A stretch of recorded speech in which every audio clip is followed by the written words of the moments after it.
This is Hokey Pokey Politics, where we believe politics shouldn't ruin relationships. We are two people with opposite political views proving that it's possible to disagree, discuss, and still get along.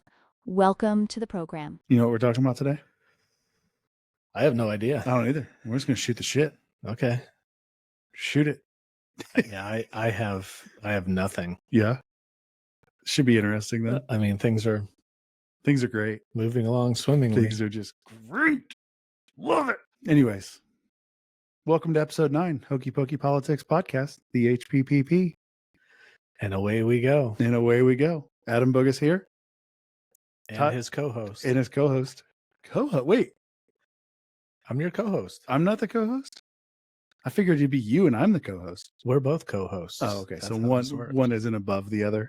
Well, mentally, yes, but I mean, I got you beat by weight too, so. I don't know if that's true. And height. Oh my God. Okay. Well, let's not talk about it. We don't need to bring that up. Nope. Lots is going on. Tell me. Had another plane crash. Yeah. That's crazy. In Toronto? Yeah. Yeah. How crazy. I mean, upside down, no wings. Like, I want to see a video of this. I saw the video today. Oh, of it crashing? Yep. I don't know what the winds were. I've heard that's a factor, though. 0.8 kilometers under what's allowed. Okay, so strong winds. Yes. Yeah. It was a hard landing. It looks like they bounced it in, Okay. basically. Okay. And the wing hit the ground. Okay. And snapped off. Okay. And that's why it was able to roll. Okay. That's what I couldn't figure out when I first heard about it. Yeah. Is how it actually rolled with. Well, what I did not know at first is that they have almost 4 foot of snow on the ground. So Not where it landed, though.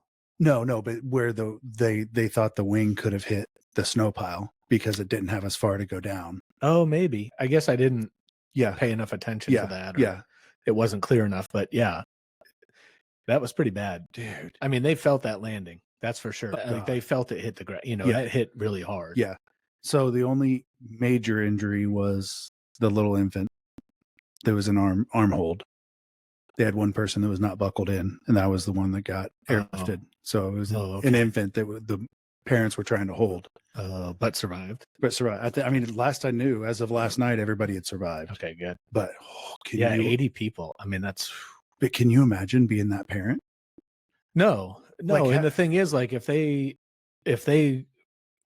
let go of the child, that child is sitting on the roof and they can't get to it. Right. That's dude. I can't that for me. That makes me sick. Yeah, I would have risked a broken neck at that point. I would have unbuckled. Yeah. I mean, they got everybody out in no time. But you think about what that had to be like. How many people had to fall? Because you don't have you're a 200-pound man. There's not a person that can stand under you and hold you as you fall down. No. Like they're unbuckling and you're going headfirst to the ground. Yeah. Holy crap. Yeah. I mean, there had to be a way that they did it because that's recipe for, I mean, pilots die that way. They, general aviation pilots have died crash landing, flipping over, they're hanging by their seatbelt, they release their seatbelt and they break their neck. Right.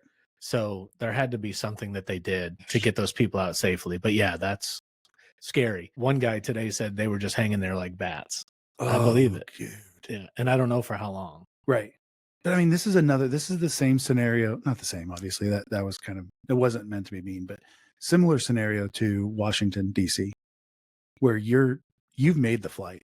Yeah. You're home. Right. Yeah. In the last couple of seconds, you're no longer safe. Like this, even more so because they were on the ground. Right. They made it to the ground. Yeah. Yep. And usually for me, that's like the comfort time. Yeah. When the wheels touch down and I feel the reverse hit, whatever that is. It's not reverse, but the thruster. Thrust. Yeah. When you feel that kind of, pull you forward, I'm like, okay, we're all right. But yeah, that's brutal.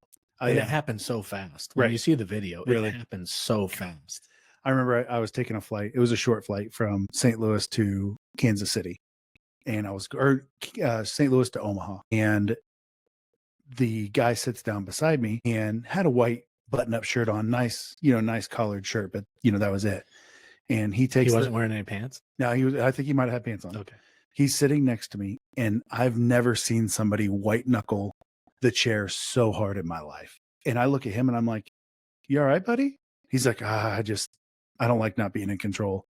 And I was like, no, I get it, man. I'm like, but you know, these things are pretty safe, right? He's like, I'm actually the pilot for one of these. They fly us back home, and that's in Omaha for me. And I'm like, you're this nervous? He's like, I don't like not being in control of the plane. And I'm like, Yeah. so there's that much going on up front that you're nervous that you don't know. Like No. that's terrifying. No, for that me. has more to do with that's a pilot mentality. Right. A pilot, you know, always feels like they would be the best one to be in control of the Right. aircraft. Right. And when they're not in control, yeah, it's a very uneasy feeling. Yeah. I want Sully to fly my plane everywhere. Absolutely. Yeah. Like he can fly me, even if it's Tom Hanks playing Sully. I don't care. Like I will still feel good about it. I don't know that I'd go that far. I definitely would want Sully or someone like that. You watch that. That's great. Phenomenal movie. Yeah. Like great. loved it. Yeah. I'm surprised you've seen it. I know, right? Yeah. It was probably an accident. Yeah. We should definitely get rid of more FAA people though. Like that would be a good move. We need to, so that we can get the right people in there that know what they're doing. Yeah, we should fire them first though, so that there's nobody to For sure. backfill them. Yeah, that's the smart move. For sure. Yep, just I'm sure chip that's what them they're with the doing. next. I mean, I would imagine. How's Doge? Would we hit 100 billion this week? That's something like that. I mean, they haven't proved any of it yet, but Well, I mean, that's what naturally they haven't. Yeah. I know. Yeah. I know. So I just do not understand this mentality that we have an organization now that's trying to get rid of the waste, get rid of the fraud, get rid of the abuse. And at every turn, they're being challenged, they're being opposed is a better word. Did you say 100 billion or a billion? 100 billion. Yeah. I didn't see that number. Yeah. It's on their website, I guess. Oh, okay. I saw a screenshot of it. Okay. And I think Trump tweeted out something about hitting the 100 billion mark. Oh, okay. Yeah. So there's a couple. Same number.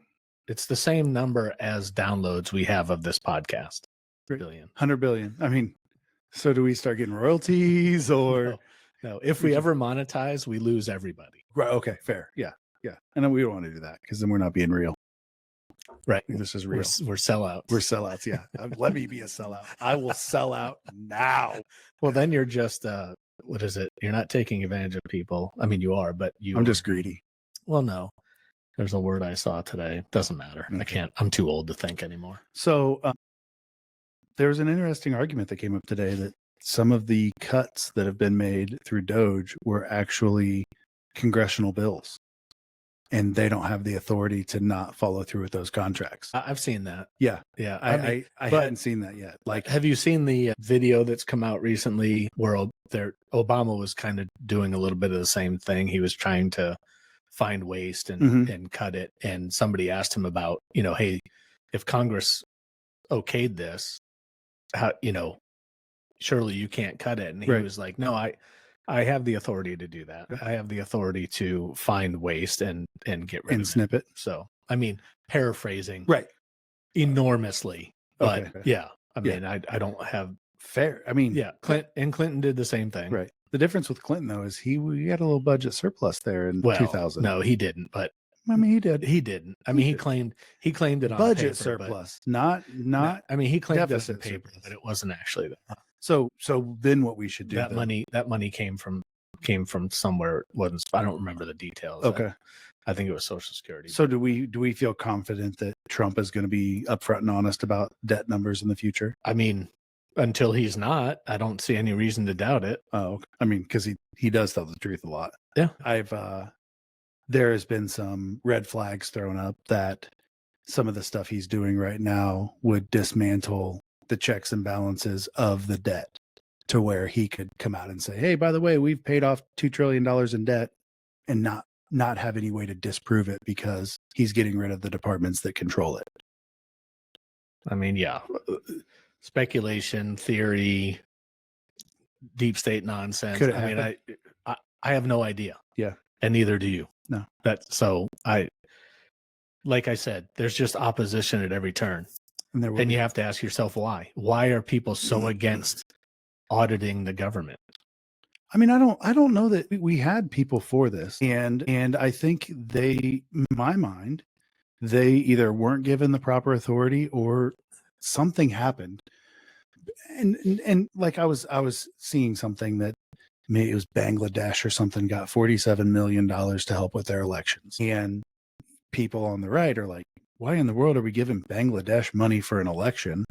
And people on the left are like, yeah, we helped get elected a pro-American government that is now one of our allies. And, we can help build them. They can help us. Like, there is benefits to that.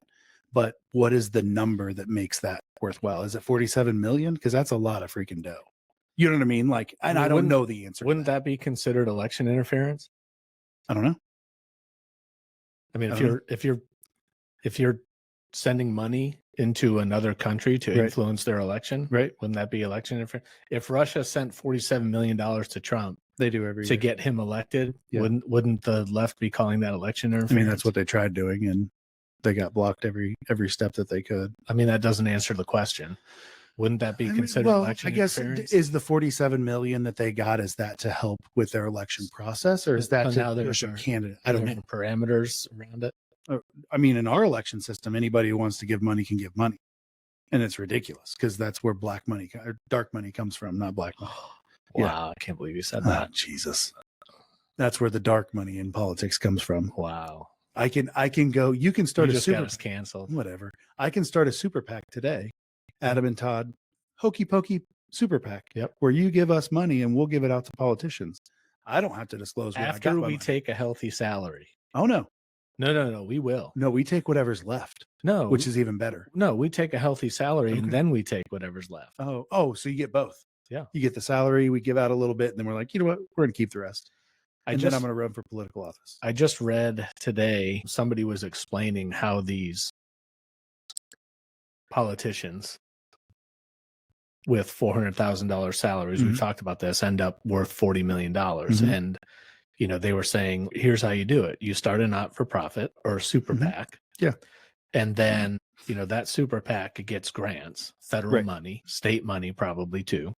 So it's taxpayer money, taxpayer funded. And then they have, if they want to go somewhere, if you want to go to Aspen and go skiing, well, you have an event in Aspen for your super PAC. And then you hire your kids and pay them a hefty salary to go there and event plan. And then you hire your friends and family to do a lot of the event things. And then you go and you have, you pay for your airfare, you pay for your hotel, you pay for all your meals, you go skiing, you enjoy yourself, you have a 4-hour event, and then you also hire friends and family to be keynote speakers and pay them a hefty amount of money. Yeah. But then I think where the other kicker comes in is you want to get a bill passed, and my foundation will donate to your foundation. Oh, for sure. Yes. For sure. I mean, that happens. Yeah. These people don't come out worth that much money unless stuff like that's going on.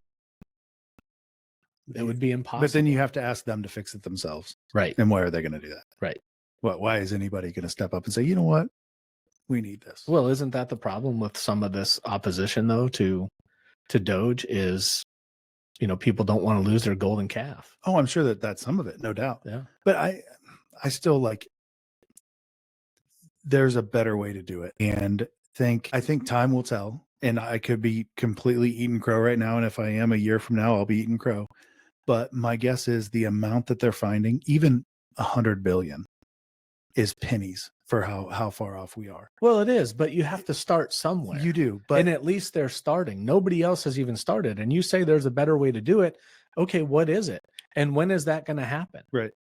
At least something is happening now. I don't, and maybe that's the pro that comes out of this is there will be a government entity down the road. There is. It's called Doge. No, not that kind of government entity.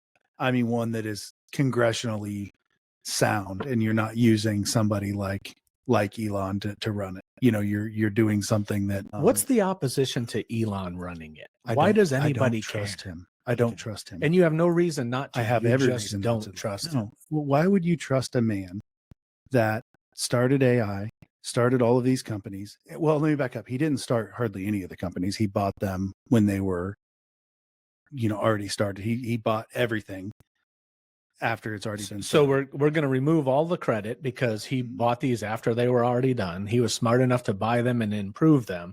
But we're going to remove all the credit. He doesn't get any credit. He's because these companies already existed. I don't. That's where we're going. I don't trust that he's got our best interest at heart. He's never. Here's the thing: you got to prove that you have our best interest at heart. Who would be in that position that you would be like, okay, they have our best interest at heart? I don't know. Nobody. No, I mean, because if they're appointed by Trump, you're already not going to trust them and not going to like. If they them. were appointed by Trump, it's because they helped him get elected. That is period. Obviously, and that's not who's. That's my. You point. want to talk that's about? Going to be your hold on. take. You want to talk time. about DEI? That is DEI. That is DEI to its core. You're taking somebody, and you are regardless of any other reason other than this. You fit this category. You fit this demographic, which is you helped me get elected. I am going to get you into office. So you think Elon Musk's only justification for being in this position is that he helped Donald Trump? You don't give him credit for being one of the smartest men on the planet. You don't think that has anything to do with him being in this position? Zero. Okay.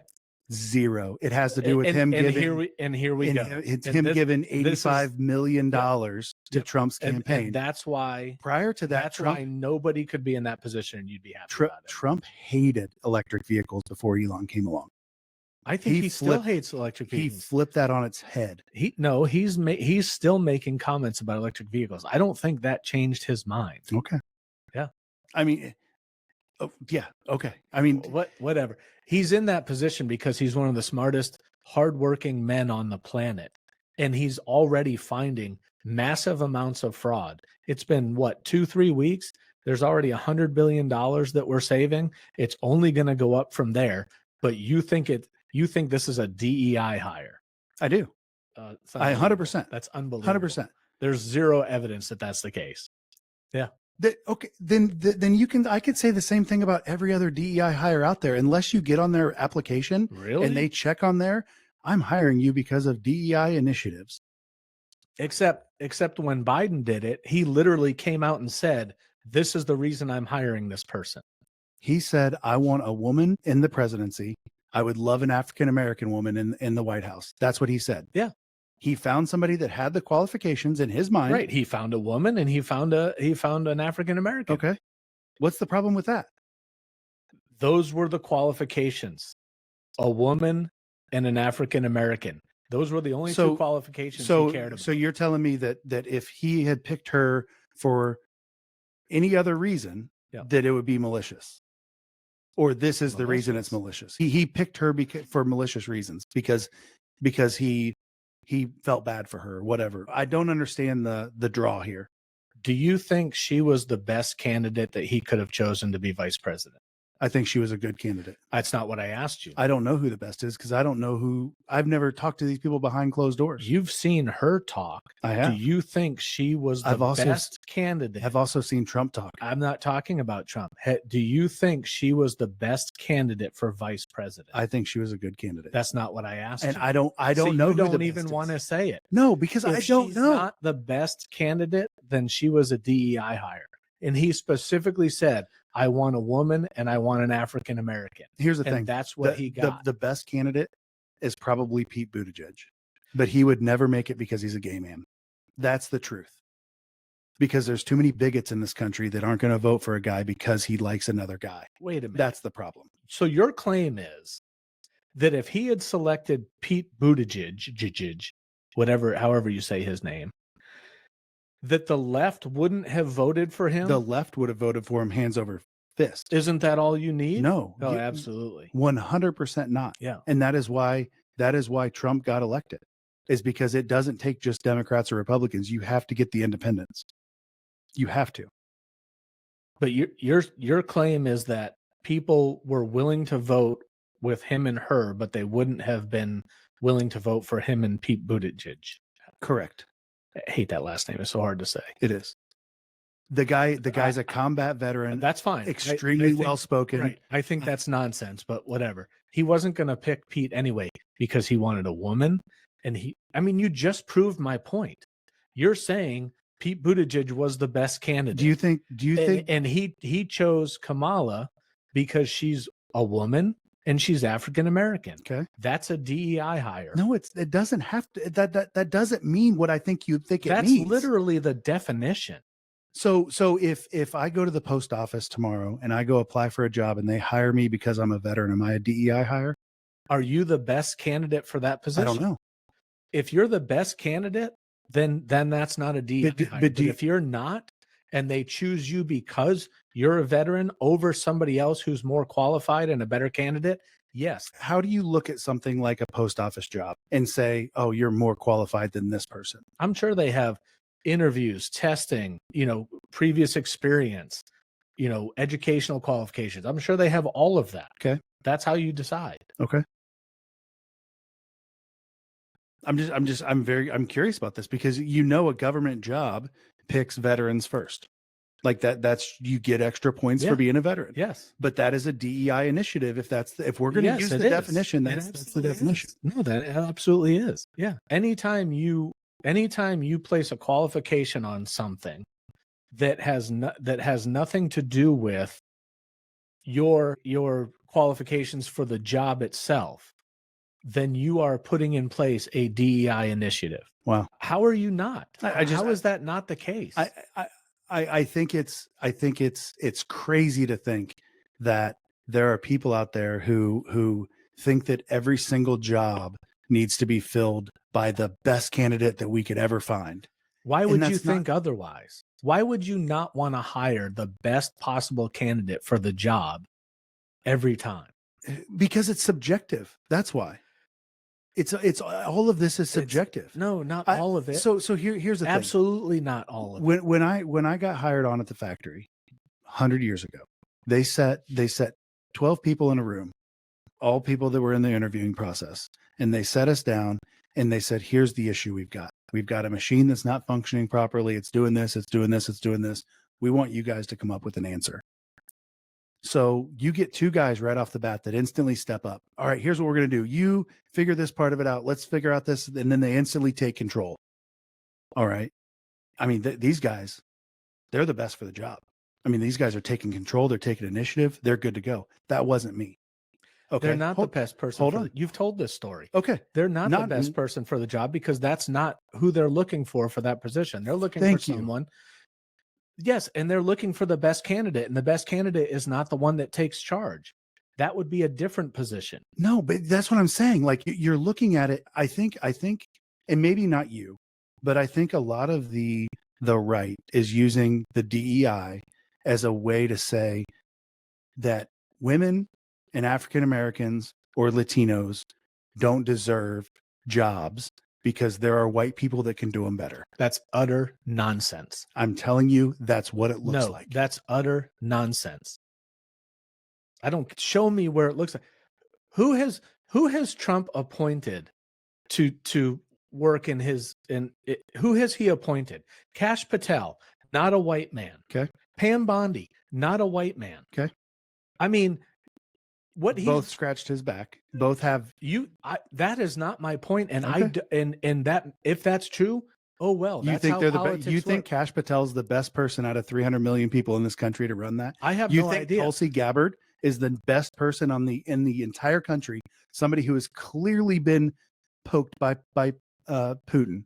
You think she is the best for? My God, I'm not even going to entertain that. That's absolutely. Why would we not? True. Because it's How not is it true. not? She has come out. She's a Putin sympathizer. She says it all the time. Yes, she does. Nope. Are you for real? It's leftist nonsense. Oh my! So everything that she says is fake because it's leftist nonsense. No, everything you say is fake because it's leftist nonsense. Okay. Yeah. Well, that is true. She is definitely a Putin sympathizer. I agree. It is true that everything you say is leftist nonsense. Fair. Anyway, where was I going? No. It is not true that the right does not want Latinos hired, does not want Black people hired, does not want women hired. Okay. What is true is that the right wants the people hired that are the most qualified for the position that they're applying for. It doesn't matter what they are. That's the difference. For the right, it doesn't matter if they're Black. It doesn't matter if they're Latino. It doesn't matter if they're Asian. No, they just have to. They just have to give Trump money. That's all they have to do. None of that matters. What matters is, are they the most qualified applicant for the position? Okay. Whereas the left says, we don't care if you're the most qualified. We need to level the playing field we need to make it equal. And the way we're going to do that is we're going to put a black woman in this position. Okay. She's not the most qualified, but we're going to put her in that position because it levels the playing field somehow. So do you think that there may just be a threshold of here's what you need to meet? Here's the criteria you need to meet to qualify. Above that is all gravy. So we're just going to take the lowest of the most qualified? No. That's what you just said. I'm saying you hit a threshold. Right. Above that so we're is just going to take the lowest of the most that's qualified. not. That might be in the middle. That might be 75% of them. You don't know that. But I can tell you right now, Tulsi Gabbard is not in the 75% of people who are most qualified for that position. In your opinion. Well, it is. That's your opinion. Okay. Yeah. And that's your opinion about Kamala then. How's that? No, because it's literally what Biden said. Yeah, okay. And she's the most qualified person in this entire country to run that vice presidency. That is an opinion. Is it not? Okay. I mean, it's a wrong opinion. Okay. Yeah, and you're wrong about Tulsi Gabbard. It's the same thing. That's fine. I can be wrong about her. Okay. Yeah. So I'm saying Kamala was the best choice that Biden could have made. I mean, if you want to go on record saying that, I will let you do that. Okay. Yeah. And you're going on record right now saying that Tulsi is the best. I didn't say she was the best. Is she? I have no idea. Okay. Well, I didn't know that about Kamala either, but yes, you did. Oh, okay. Yes, you did. You heard her talk. I did hear her talk. She's 2016, she said she's a moron. She made a phenomenal speech when she took the AG to the Senate. Yep. I'm sure she can deliver a phenomenal speech that somebody wrote for her and she's reading verbatim. Sure. But watch her off the cuff. She's an idiot. Yeah. Have you looked at your president? Yeah. And he does very well. I mean, you can say what you want. You know what? At least he's willing to sit in front of the media and answer questions and not disappear for months at a time. Okay. And then come in and say something and then walk out and not answer any questions. At least he's standing Trump there. does that all the time. No, he doesn't. At least he's standing there and facing the music. That's a big difference. That's a huge difference. Wow. Wow. We really stuck to DEI on this one. I wasn't expecting that. Well, it's nonsense. I mean, look at the first person that Biden appointed for FAA administrator. He chose him because he was a black man. The guy had to eventually take himself out of the running because he had zero aviation experience. Okay. Not in any realm did he have any aviation experience. And this is the guy he appointed. He didn't appoint him for any other reason than this was a black man. Okay. Probably, I mean, maybe he was scratching his back too. Who knows? But he had to take himself out of the running, and then they finally got someone that had some aviation experience. Okay. I mean, that's DEI right there. Okay. Wow. All right. I mean, do you want somebody running the FAA who has no aviation experience at all? The thing is, you're not saying the same thing about Pete Hudson, who's running the Department of Defense, and he's never led a soldier in his life. That's not true. He has. No, he has never. Could every one of us in the Army, you're a platoon leader. Okay. So that's not 2 million people. He's not a general. He hasn't done the things that most people that are in that position do. So I don't to look and say, oh, that guy doesn't have any credit or he doesn't have any experience, but we're going to hire him. He's black, so it's not okay. This guy doesn't have any experience, but he's white. So you know what? We're for it. And now you're going to argue for him. At least in the military. Okay. He at least has been in the military. This guy had never even, he has zero aviation experience in any field. Okay. I don't know. I don't know who you're talking about. So I'm not a good educator. That's fine. You can look it up. Yeah. That's fine. Yeah. The whole thing I wanted to talk to you about today was that we used an improper term the other day and I did not know it. I can't wait to hear it. We briefly spoke about a flat tax. Okay. And I thought flat tax was when you come across and you use the items you purchase as a sales tax. Right. But a flat tax is actually when everybody has the exact same tax rate, regardless of income or lack of income or whatever else. What we want is a consumption tax. When you consume, that's what we were after. I think what I want is a flat consumption tax. So here's the thing. If you do a consumption tax, it's going to be over 35% to make the money that we need to make now, which means everything is going, like the price of stuff is going to be very expensive. Yeah. A car is going to, I mean, you're going to, 35. Only if you buy it. Only if you buy it. Yeah. But if you do a combination of the two, where you have a flat tax and you raise sales tax, but then you make the flat tax and you don't have any write-offs, you don't have any, there's nothing. Here is what you owe, period. You eliminate the IRS for the most part. So I'm going to propose something revolutionary. What if we did a flat consumption tax where the tax rate was, I mean, it's going to be high. What I want is a flat consumption tax where, let's say the tax is at 20%. Mm-hmm. 35 is too high, in my opinion. Okay. And I get what you're saying, that's what we would need to cover our expenditures now. But that's the problem is, you and I are required to live by a budget. Right. And as the government should be as well. Mm-hmm. And so if we say, okay, you're getting 20%, it can never be raised. That's the maximum it can ever be. And now you have to learn how to live within that budget. That's what I'd like to see happen. Right. So I did a lot of looking, and mostly through charts, I'll be honest, because the numbers are a lot. But I was looking at different charts for our, what's the term? It's our tax income, ultimately, the government's income that they bring in on taxes, personal taxes and corporate taxes. What I was not aware of is that personal taxes are more than corporate taxes as far as the amount of income that comes in. I assumed it was going to be flip-flopped. So the income has not went up a whole lot. I mean, it's a very, very slow, steady. It did jump up in 2022 after we had some stimulus stuff that went out. Governmental income went up a little bit, but for the most part, it's been fairly steady. Spending has been fairly steady. It's not crazy. Believe it or not, so I mean, steady being it's not. Oh, it's steady, not steady meaning we're still borrowing money to pay it. We're still borrowing money to printing pay it. money to Yes. pay it. Yeah. The biggest jump was 2020 when we did the huge stimulus. I mean, that jumped it up $2 trillion damn near overnight. But then it came back down. And if you look at it, it came back down to the levels that it would have been had we not. Let me back up. The year to year came back down to what it would be if we had not done the stimulus before. So it's, the trajectory is the same. The problem is when you look at corporate taxes during that same time, corporate taxes continue to drop. And I think the issue here is not so much the wealthy are going to have some of that, but the corporate is figuring out a way to not pay taxes, and they're bringing less and less to the table every year. And I think the loopholes need to be closed for them as well. So if you're going to close loopholes for the regular people, close it for the companies as well. The wealthy are going to pay the same percent I pay. And it doesn't matter. If you bring it home, that's what you're going to make. But the problem with the corporations is the corporations don't give their money out in taxes. They do the same thing we try to do with real estate. We take a loan out, we pay ourselves with that. That's where the consumption tax comes in, because if they go out and buy a boat, they're paying a consumption tax. They're not paying income tax on it, but they're still covered. So it was really interesting to see that if our income had remained the same as our expenses, we would be okay. But we've continued to drop the income to where now expenses are going up and income is not going up at the same rate.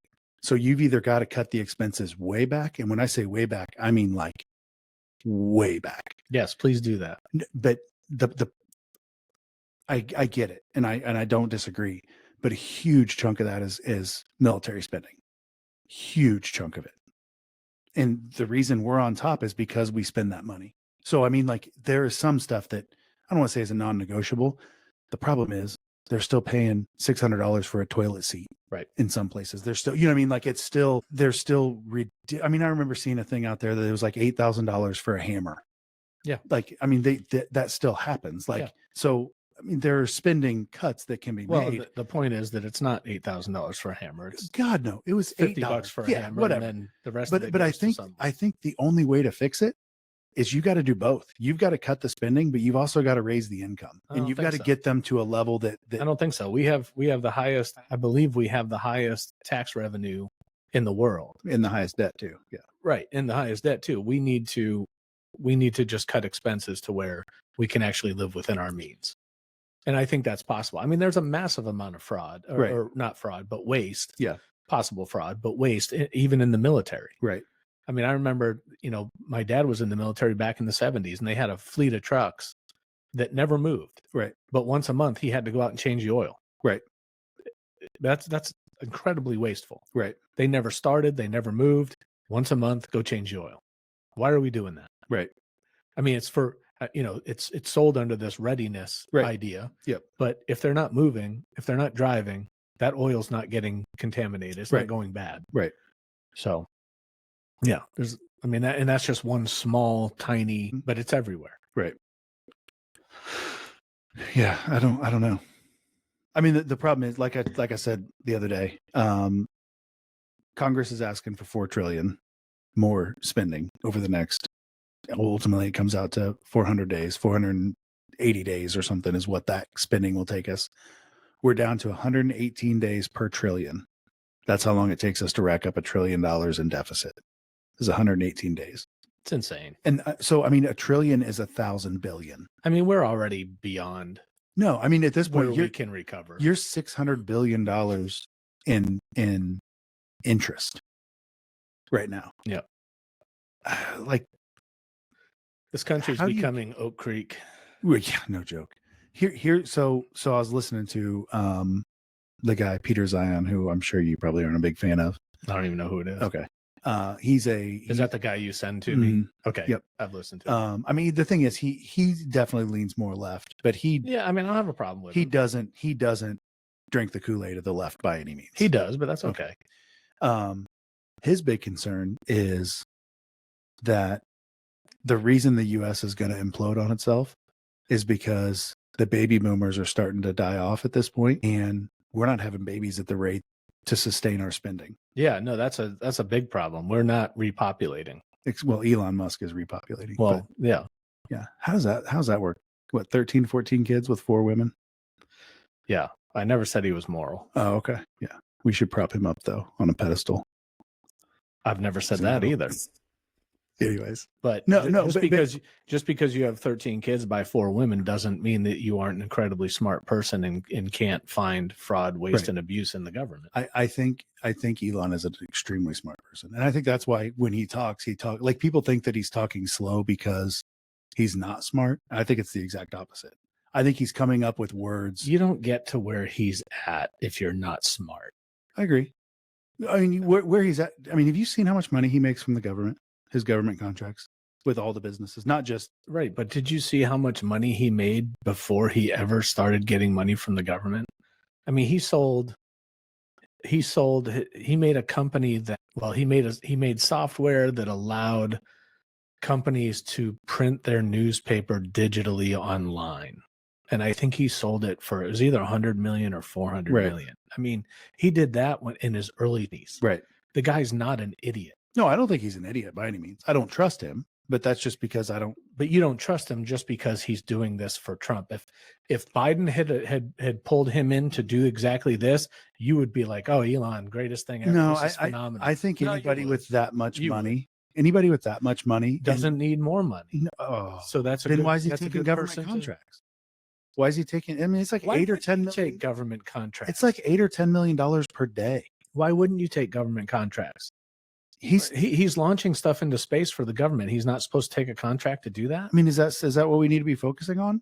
Absolutely not. I'm not saying I'm a fan of it. I'm saying he's doing that. Right.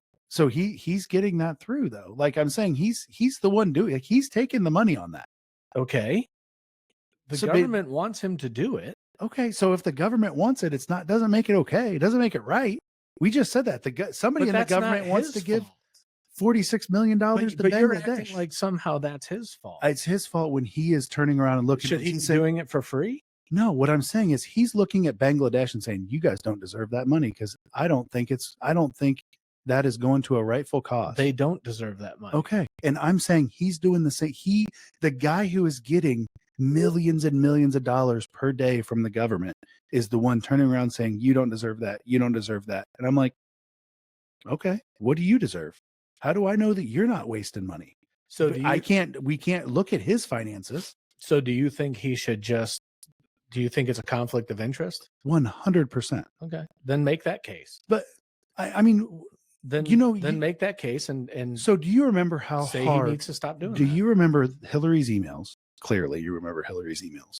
The big issue was she was sending emails on her own server, which was against the rules at that time, and then destroyed it. Okay. Trump's kids did the 100% exact same thing Of course to the they dot. did. But it's okay because it's Trump's kids and it's not Bill Clinton's wife. I'm sure it was the exact same scenario. Literally the exact. I mean, I'm sure it was. If you look it up, it is legitimately the same. The only difference is they weren't state employees. I have no doubts because I trust everything you say implicitly. Elon just hooked up his own servers into some of these audits that he's doing, according to some left-wing news rag. So probably, if that's true, is that bad? I would have to see the specifics. But, okay, but on its face, probably. Under any circumstances, should the richest man in the world plug his computers into the knowledge and the ability of what our computers have? And let me add, he's not from the U.S. Hasn't he been behind creating a lot of those computers? I don't, or at least enhancing a lot of those computers. I have no idea. Neither do I. But I'm saying, aren't they talking about building some supercomputer farm, and he's kind of part of that? Yeah, and that's terrifying. Any person with that much power is terrifying. Okay. And that's what I'm saying. So like, I don't think you really believe that. I think you only believe that because he's working in the Trump administration. I saw the robots that he's created, whatever they're called. I don't remember what they're called now. The humanoids. And he's pushing this. Like, I've seen the movies. They were before 2005. So I've seen them.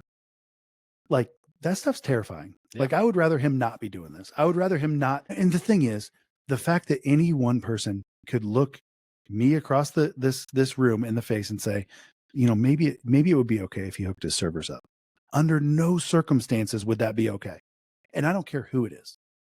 Hillary was sending emails on her own server. She wasn't plugged into the government on her server. This is a computer they're tying directly into the US government's computer. And that can grab, he's a very smart dude. You could, if he was being malicious, and I'm not saying he is, he could single-handedly wipe out the computer system of the U.S. government. He could. I mean, okay, that's a stretch, but okay. Could he not? I mean, if he's the most, I have no idea. And neither do you. But that's my point. But do we need to play with fire? Do we need him doing that? Does he wants to go look in some books? Whatever. I don't think you're going to find what you think you're going to find. I think he's found it. Okay. You know what? Here's the deal. Just today, I went through and I found $100 billion, and I'll tell you exactly what they were. I'll write it all down for you. I found $100 billion in discretionary spending. I don't know why I couldn't think of that word. I found $100 billion. Here's my proof. Just believe me, it's real. You wouldn't believe that if Biden said it. There's zero chance you'd believe it. You'd be like, oh, you won't believe it that Bill Clinton did it. You just said a minute ago, you don't believe that he balanced the budget. No, he didn't. Okay. No, that's already, but the thing is, that's already been proven. It's not proven. Yes, it is. I just looked at the statistics today from the government. I don't not believe that just because I don't like Bill Clinton. I don't believe it because they've proven it. Nobody's proven it. I literally just looked at the statistics today from the U.S. government. All right. That's graphed it all out. All right. I'll come back next time we can talk about it. Okay. Ooh, this will be it. I mean, whatever. Yeah. I'm just saying, you don't believe it if it's the left. I have to believe it if it's the right. And I don't believe them. I don't think they found $100 billion. You don't have to believe it. Okay. But the only reason you don't believe it is because it's the right. Okay. Yeah. And the only reason you don't believe Bill is because it's from the left. That's not true. That's not true. I just told you it's been proven. I don't just say, oh, okay, yeah, it's not true. No, it's been proven. Okay. Fox News said so. I'll bring the receipts next time. God, one of these days, I'm going to put my foot in my mouth and you're going to bring the receipts and I'm going to be like, damn it, he was right. What do you mean one of these days? It's been every You ain't episode. never done it yet. Oh, please. Yes, I have. Hopefully somebody facts Israel. What about it? Israel and Palestine. What about it? I came with the receipts and showed you Palestine's never been a thing. Oh, I mean, okay, but you're right. The maps I looked at sure show they did. Well, I just don't know it well enough to argue. Sure, the maps you've read. Okay. Oh. I mean, Wikipedia. Okay. Oh yeah, the trusted rag that is Wikipedia. Yeah. Sure. All right, we done? We're done. Good. That was terrible You gotta- content. You say that every single time. It was. Whatever. We're going nowhere. We're going nowhere Our fast. downloads are just dropping like Well, stones. it's because we're lame. Two old white guys on a freaking mic. Nobody cares. We're DEI hires of ourselves. That's actually true. We're not the There best are- qualified. If there was a bar, we're way below it. Yeah. We're way below it. I don't even know if this is part of the podcast anymore. I'll probably have to cut that. Whatever. If you don't, we'll see you guys later.